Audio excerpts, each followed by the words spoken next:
अफ्तारी करने की दुआ। जी गुड क्वेश्चन, थोड़ा सा कंट्रोवर्शियल भी है।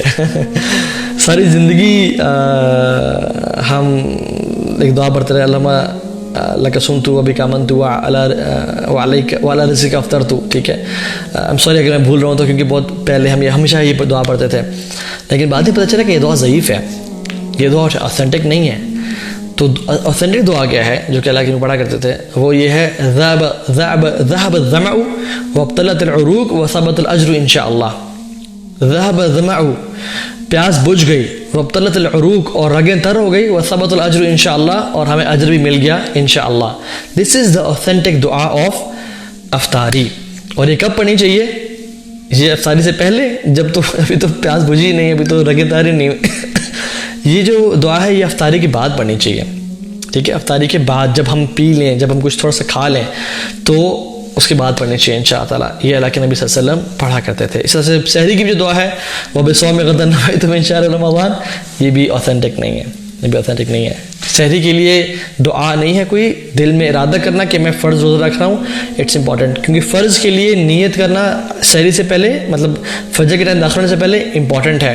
लेकिन लेकिन नफल के लिए आप दोपहर के टाइम में भी या इशराक के टाइम में भी नीयत कर सकते हैं। लेकिन नबी सल्लल्लाहु अलैहि वसल्लम फजर पढ़ के इशराक पढ़ के घर आते थे, तो पूछते थे नाश्ते के टाइम पे कुछ है, तो हज़रत आयशा कहती थी नहीं कुछ नहीं है रसूलुल्लाह, तो कहते ओके मैं आज नफल की नीयत करता हूँ। तो नफल के लिए आप नीयत बाद में भी कर सकते हैं। तो वो जो है ना, वह बिस्सौम गदन नवैतु मिन शहर रमज़ान, ये ऑथेंटिक नहीं है। और इसका मतलब ये है कि वह बिस्सौम गदन नवैतु, मैं कल के रोज़े की नियत कर रहा हूँ, लेकिन इंसान उस दिन पढ़ रहा होता है। हाँ, बात ये थी कि कैसे बचा जाए, अज़कार करें सुबह शाम के, सुबह मॉर्निंग इवनिंग एप्लीकेशंस पढ़ें, सूरह बकरा की तिलावत करें, कुरान को अपनी ज़िंदगी में इंडल्ज करें, अपनी ज़िंदगी का हिस्सा बनाएं, वज़ू की हालत में रहें, नवाफिल पढ़ें, गुनाहों से बचें, आँखों के गुनाह से, कानों के गुनाह से बचें, अपना पिक्चर्स निकालें घर से, ठीक है। सूद की जॉब को या नौकरी को या हराम कमाई को छोड़ें। इससे कुछ काम हैं जो इंपॉर्टेंट जिनको आप छोड़ें तो ये होगा। बाकी रात को सोने से पहले बिस्तर झाड़ें बिस्मिल्लाह पढ़ के, अल्लाह के नबी की सुन्नतों को ज़िंदा करें। दिस इन शॉर्ट, अल्लाह की सुन्नतों को ज़िंदा करें, घर से शयातीन निकल जाएंगे। लेकिन अगर सुन्नतें नहीं होंगी और घर में टॉम क्रूज़ की और ब्रैड पिट की और इन लोगों की सुन्नतों पे अमल हो रहा होगा, तो फिर तो घर में शयातीन ही आएंगे ना, फिर तो फरिश्ते नहीं आएंगे। इबादत में वसवसों को कैसे कंट्रोल करें, अल्लाह ताला हिफाजत करे। आजकल बहुत सारे क्वेश्चन आ रहे हैं कि इबादत में वसवसे आ रहे हैं, नमाज में वसवसे आ रहे हैं, वज़ू के टाइम वसवसे आ रहे हैं। अल्लाह मुस्तआन। शयातीन ने ना, ये अल्लाह अकबर, जो दौर है ना, ये शयातीन ने अटैक कर दिया लोगों पे वल्लाही, because of the access of internet, music, since. क्योंकि जितना ये इंटरनेट वगैरह घरों में आया है, गुनाह बढ़ गए हैं, म्यूज़िक बढ़ गया, हर घर में अब कॉन्सर्ट हो रहा है, हर घर हर गाड़ी में म्यूज़िक चल रहा है, क्योंकि म्यूज़िक इज़ द आज़ान ऑफ शैतान, ठीक है।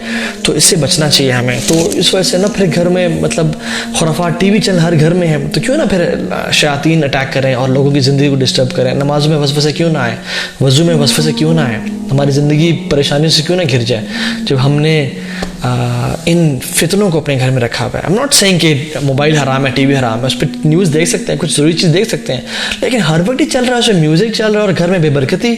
सूरह बकरा पढ़ने से फरिश्ते आते हैं, शयातीन भागते हैं, म्यूज़िक चलने से फरिश्ते भागते हैं, शयातीन घर में आते हैं। जिस घर में शयातीन हो उसमें वसवसे नहीं होंगे, उसमें रिज़्क़ कम नहीं होगा, उसमें लड़ाई और फड्डे नहीं होंगे, और जिस घर में फरिश्ते हैं उसमें खैर और बरकत और अमन और सुकून और चैन नहीं होगा। अफ्तार से पहले कौन सी दुआ पढ़ें? अफ्तार से पहले कोई दुआ ना पढ़ें, बिस्मिल्लाह पढ़ के अफ्तार करें। खजूर से करें, अगर खजूर नहीं है तो पानी से कर लें, ठीक है। लेकिन अभी 3 खजूरें खाया करते थे, खजूर ना हो तो पानी से किया करते थे, और उसके बाद जब आप पी लें और थोड़ा सा कुछ खा लें तो फिर उसके बाद ये जो है दुआ, ज़हब ज़मअ वब्तलत अल-उरूक़ व सबत अल-अज्र, इंशाअल्लाह ये वो दुआ है। प्लीज़ लॉन्ग सेशन करें। आप लोगों ने सुना नहीं होता क्या, playing game and mobile is हराम और नॉट? नहीं, हराम तो नहीं है, कुछ टाइम के लिए खेल सकते हैं, लेकिन love means useless time wastage नहीं होना चाहिए। घंटों घंटों बैठे फोर्टनाइट खेल रहे हैं, पबजी खेल रहे हैं, गेमिंग कर रहे हैं, ये बहुत ज़ाती है, अपने साथ ज़ाती है। भाई आई रियली रिमेंबर दैट रकात, can you please help me? कौन सी रकात? आप नमाज़ पढ़ते हुए भूल जाते हैं? अगर नमाज़ पढ़ते हुए भूल जाते हैं, कोशिश करें कि आप कंसंट्रेशन के साथ पढ़ें, और अगर भूल गए तो आपका गालिब यकीन किसकी तरफ जा रहा है कि आपने 4 पूरी पढ़ ली थी या 5वीं पढ़ ली है या अभी 3 पढ़ी हुई हैं। तो अगर आपको यकीन है कि मैंने 3 पढ़ी हैं और चौथी फिर पढ़ लें, अगर आपको ये आप शायद चौथी पढ़ ली है तो फिर सलाम फिर दें, और अगर आपको शक है कि मैंने लगता है थोड़ा सा गड़बड़ कर दिया तो सजदा साफ कर लें इंशाल्लाह ताला। लेकिन कोशिश करें कि कंसंट्रेशन डेवलप करें और अल्लाह से तौफीक मांगें। वज़ू की टाइम से ही ये इरादा बनाएं कि मैं अल्लाह के सामने खड़ा होने जा रहा हूँ, मैं रब्बुल आलमीन के सामने खड़ा होने जा रहा हूँ। वज़ू की दुआ क्या है? वज़ू की दुआ है बिस्मिल्लाह, ठीक है। अल्लाह की फरमाया कि ला वज़ूअ लिमन लम यज़कुरिल्लाह, उसका वज़ू नहीं है जो अल्लाह ताला का जिक्र नहीं करता, मीन्स बिस्मिल्लाह नहीं पढ़ता। और ये बिस्मिल्लाह रहमान रहीम नहीं है, सिर्फ बिस्मिल्लाह है, ठीक है। और वज़ू के बाद की दुआ क्या है? अशहदु अल्ला इलाहा इल्लल्लाह व अशहदु अन्ना मुहम्मदन अब्दुहु व रसूलुहु अल्लाहुम्मा इजअलनी मिनत तव्वाबीन वजअलनी मिनल मुतताहिरीन। ये वज़ू की दुआ है जो वज़ू के बाद पढ़ी जा सकती है। सर नियत कैसे खारिज करें? Important question. इस पे तो पूरे लेक्चर होना चाहिए। एक नीयत को किस तरह खालिज करें? ये बात जान लें कि कोई मखलूक आपको फ़ायदा नहीं पहुंचा सकती जब तक अल्लाह ना चाहे, और कोई मखलूक आपको नुकसान नहीं पहुंचा सकती जब तक अल्लाह ना चाहे।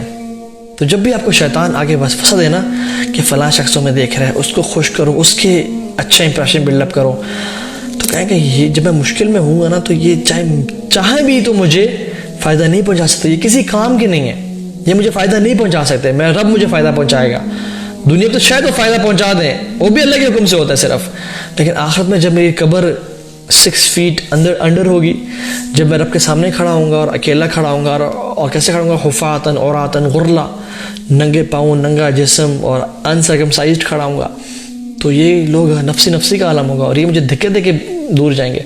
तो why should I please them rather than pleasing अल्लाह सुब्हानहू व तआला?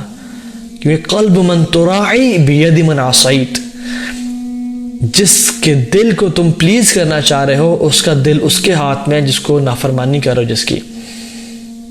तो कैसे हो सकता है कि उसको तो प्लीज कर लो, उसके दिल को, जिसका हाथ उस ज़ात के, जिसका दिल उसके ज़ात के हाथ में है, कि जिसको तुम नाफरमानी करो, जिसको तुम नाराज़ कर रहे हो। तो डोंट प्लीज पीपल, कुछ भी लोग नहीं कर सकते। अल्लाह ताला ही हैं जो कि हर खैर काम करने वाले हैं आपके लिए।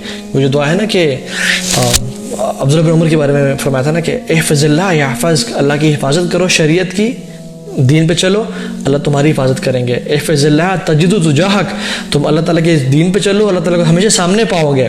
व इज़ा इस्तअनत फ़स्तईन बिल्लाह, तुम जब भी मदद मांगो अल्लाह से मांगना, ठीक है। और आगे क्या था? व इज़ा इस्तअनत फ़स्तईन बिल्लाह, आगे मुझे भूल रहा है, आई थिंक कभी कभी भूल जाता हूँ मैं, ठीक है। आगे लंबी हदीस है खैर। और फिर उसने फरमाया कि अगर पूरी दुनिया मिल के तुम्हें फ़ायदा पहुंचाना चाहे तो जान लो कि तुम्हें फ़ायदा नहीं पहुंचा सकती जब तक तुम्हें तुम्हारा अल्लाह ना चाहे, और पूरी दुनिया मिलके, पूरी कौमें मिलके तुम्हें नुकसान पहुंचाना चाहे, तुम्हें नुकसान नहीं पहुंचा सकते जब तक अल्लाह ना चाहे, ठीक है। रुफ़िअतिल अक़लाम व जुफ़्फ़त सुहुफ़, जो पेन्स है ना वो लिख चुके हैं और वो उठ चुके हैं, और द इंक हैज़ ड्राइड। तो कुछ नहीं हो सकता, सिर्फ अल्लाह को राज़ी करें, सिर्फ अल्लाह को अपना वो बनाएं। हम हर नमाज के बाद क्या दुआ पढ़ते हैं? अल्लाहुम्मा ला मानिअ लिमा अतैत वला मुअति लिमा मनअत वला यनफ़उ ज़ल जद्द मिनकल जद्द। या अल्लाह, कोई दे नहीं सकता अगर तू रोकना चाहे, और कोई रोक नहीं सकता अगर तू देना चाहे। तो ये बड़ी इंपॉर्टेंट चीज़ है।